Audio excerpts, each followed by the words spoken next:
This video is sponsored by Rizloan. Visit rizloan.com to learn more. With more than 2,000 psi on the inside and exposure to combustion pressures above 1,500 psi, a direct fuel injector does not have an easy life. A direct fuel injector is basically a solenoid-operated fuel valve that allows precisely metered fuel droplets to be sprayed into the cylinder at the exact point in the crankshaft rotation.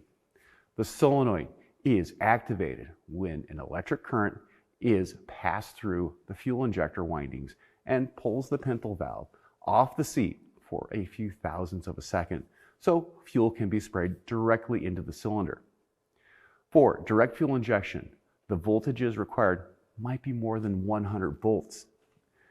A spring returns the pintle valve to the seat and seals off the fuel flow when the solenoid is deactivated. An inlet or basket screen is installed in the fuel injector to prevent the pintle valve from being held open by microscopic debris transported from the fuel lines or the high pressure fuel pump. Injectors can become clogged due to deposits building up inside the body or the injector. Even carbon deposits can build up where the tip of the injector goes into the cylinder head.